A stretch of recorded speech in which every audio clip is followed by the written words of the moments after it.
y'all, howdy, welcome to One for the Books. I'm Sandy Broadwell, and today I'm so excited to bring you the most noteworthy fantasy and sci-fi adult releases in 2026. Some of these are anticipated releases for me. I'm very much looking forward to reading them, and some of them are just books that I know are going to be super buzzworthy in the upcoming year. I am only going to talk about books being released in the first 6 months of the year in this video because so many more will be announced before we get to the second half of the year, so I'll have another anticipated and noteworthy releases video for the second half of 2026 as we get closer to that time. But I have pulled together 20 of what I think will be the most hyped books of the year for adult fantasy and sci-fi readers, and I will go through them in the order of their anticipated release dates, as well as give you just like a sentence or two synopsis for each one so you can decide if any of these sound good to you. Let's dive in.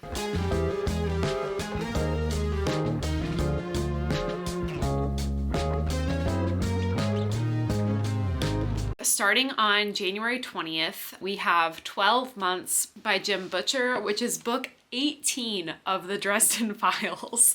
So if you haven't heard of the Dresden Files, you've probably been hiding under a rock. But this is a book series about a wizard private investigator who solves supernatural crimes. It's an urban fantasy. It's highly popular. I haven't read any of these books and don't intend to in the near future, but I know that this is a very beloved urban fantasy series. Then we have 3 in February, starting with Operation Bounce House by Matt Dinniman on February 10th. Matt Dinniman, of course, is the author of the Dungeon Crawler Carl series. Incredible that he is pumping out those books on a rapid basis and is also writing things that are not even in the Dungeon Crawler Carl world. This one is pitched as a man trying to defend his planet from destruction by an evil corporation who turned it into a video game. So sounds very much like another sort of lit RPG and almost begs the question, is Matt Dinniman kind of a one-trick pony? Because it doesn't sound really too dissimilar from Dungeon Crawler Carl. I will hold off on this one and see what other people have to say about it before I decide whether to pick this one up. On February 17th, we have a new book by Heather Fawcett, the author of the Emily Wilde trilogy, which I really loved, and her new release is called Agnes Aubert's Mystical Cat Shelter. This is about a woman who runs a cat rescue charity, but finds out that the business's landlord is basically using it as a front for black magic artifact selling, and he seems potentially evil but also very handsome, so it sounds like it'll be probably a little bit silly, but I loved Heather Fawcett. It's a fantasy book that involves cats. I'm definitely going to be reading this one. Then on February 17th, we have The Daughter Who Remains, which is the third and I believe final book in the novella series by Nnedi Okorafor called She Who Knows. Nnedi Okorafor is the author of the Binti series, which I liked, and Death of the Author, which I didn't really like, but she does a great job of weaving West African culture into fantasy and sci-fi themes. She Who Knows is pitched as the story of a young woman who becomes the first of her tribe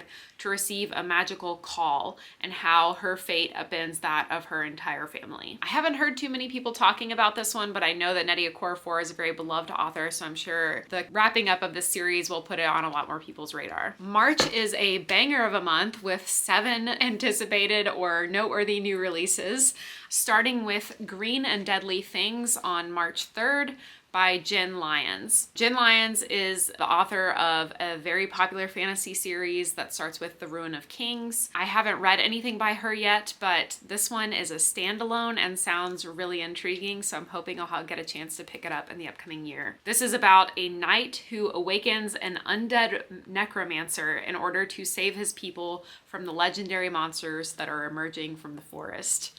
So that sounds pretty fun. Then on March 19th, we're supposed to be getting Children of Strife by Adrian Tchaikovsky. This is the 4th book in the Children of Time series. I did read the Children of Time. I did not continue with the rest of the books in the series, but each one of them is basically a standalone, and they're all following Ark ships that left from Earth to seek out a new planetary home after Earth was no longer inhabitable. And this one follows the story of a woman who awakes to find that she and the ship captain are the only two people remaining on the ship, and they have to find out what happened to the crew who went down to explore the planet below. On March 24th, we have the start of a new series by Mark Lawrence. The series is called The Kindness Academy, and the book is called Daughter of Crows. The pitch for this one is, each year 100 girls are sold to the academy. 10 years later, only 3 will emerge. The academy's halls run with blood. They leave its gates as avatars of vengeance, bound to uphold the oldest of laws. The story follows the graduate of the academy as an old woman, and war is brewing on her doorstep. So I think it's interesting that it has an old woman as the main character. That's pretty rare, but I'm excited to say not the only book on this list today that has an older woman protagonist. And I think the premise of this one sounds very similar to Red Sister, which was the book of the Ancestor trilogy, also by Mark Lawrence. So it's interesting that he's kind of returning to that theme, but that one definitely was a lot less deadly and followed young girls who were at a magical convent. They were like ninja warrior nuns, basically. So I'm interested to see how this one will be similar or different from his series that I have loved the most so far. Also on March 24th, we have Wolfworm by T. Kingfisher. I think this one actually is maybe a gothic horror, not necessarily fantasy or sci-fi, but T. Kingfisher often writes fantasy, and I know that she has a lot of fans probably watching this video. And her new release is set in 1899. It is following a woman who is a scientific illustrator, and she takes a new position working for an entomologist out in the North Carolina woods. But after she gets there and starts her new position at his like manor house, quickly learns that he's doing some pretty monstrous experiments and that it is likely tied to the disappearance of the person who held her position previously and the other mysterious things that are happening in the woods. I trust T. Kingfisher with these types of stories. The last gothic horror that I read from her, which was a retelling of The Fall of the House of Usher, was also really, really good. Yet another new release on March 24th is Seasons of Glass and Iron, which is a short story collection by Amal El-Motar. She was one of the authors of This Is How You Lose the Time War and also the author of The River Has Roots, which was popular this past year. Of course, it's a collection of short stories, so there's no overarching plot, but I know that many of the short stories that will be included in this collection are some of her previous Nebula and Hugo nominated and award-winning short stories, so it should be one to keep your eye out for. Then on March 31st, we have Steel Gods by Richard Swan. This is the second book of the Great Silence trilogy, which is a trilogy set in the same world as his first series, The Empire of the Wolf. And I read The Empire of the Wolf earlier this year. I really loved it. It's very grimdark and there's lots of necromancy and it has a lot to do with the afterlife, and I think his depiction of the afterlife is so cool. So I haven't picked up book 1 in this series yet, but I hope to get to that one sometime soon. The pitch for the first book in that series, which is called Grave Empire, is a great silence has fallen in the afterlife, kicking off an ancient prophecy about the end of days. It follows an ambassador of the Empire of the Wolf who seeks out answers from practitioners of the arcane arts. And it, I believe, is set several centuries after the end of the first trilogy. So I believe you could read them without having read the first trilogy, but I'm not 100% certain about that. And the last one for the month of March, also on the 31st, is This Kingdom Will Not Kill Me by Ilona Andrews. I've heard Ilona Andrews' name many times over the years, but I've never read anything by her. This one I believe is a fantasy romance, so a little bit outside of my normal reading range, but the plot of this one just sounded so fun. I wanted to give it a shout out. It follows a super fan of a famously unfinished dark fantasy series who wakes up one day and she is inside the story. She's inside the book. Her encyclopedic knowledge of the plot and characters leads her on a journey to try and save the kingdom she loves from a cataclysmic war on the horizon. And she is apparently unkillable or like immortal somehow in this world, even though none of the characters around her are. So I just think that sounds really fun. Who wouldn't want to like wake up in your favorite book series and get to participate in the plot? Especially if you knew you couldn't die from it. So yeah, I think that one could be kind of a a sneaky surprise for many people this year. Then just one book for the month of April so far, and that is The Faith of Beasts by James S.A. Corey. This is the second book of the Captives' War and is not a part of the Expanse series.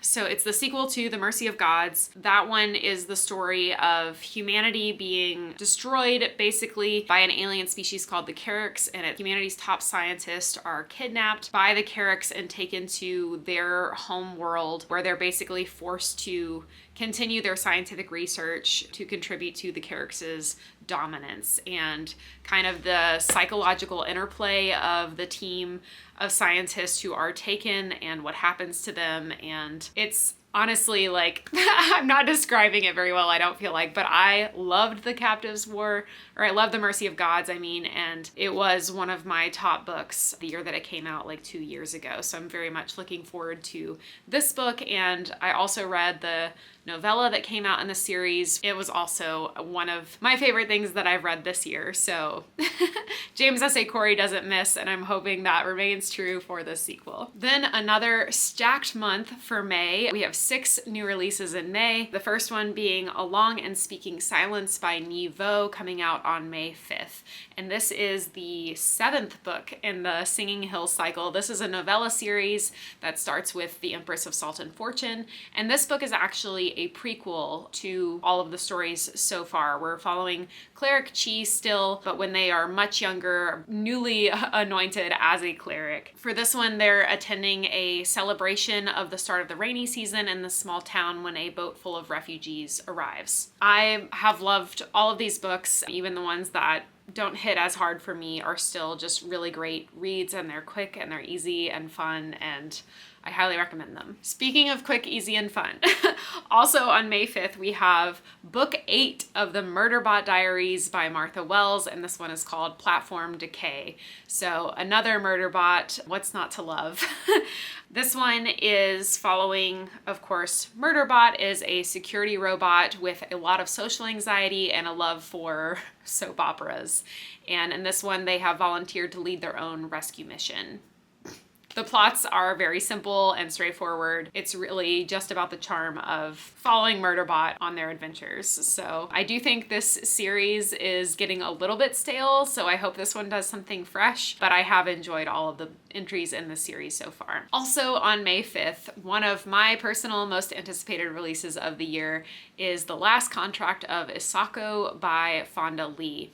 Fonda Lee is, of course, the author of the Green Bone Saga, the Jade City series, and this is the first sci-fi release by this author, so I'm very excited to give it a go. And this one is pitched as a corporate espionage samurai in space with a murder mystery. Its comp titles are Blade Runner meets John Wick. So I'm sold. And this one is another kind of aging lady protagonist on the edge of retirement, and she's like a legendary swordswoman. So yeah, sign me up. On May 12th, we have A Parade of Horribles by Matt Dinneman. This is, of course, the next entry in the Dungeon Crawler Carl series, which is book 8.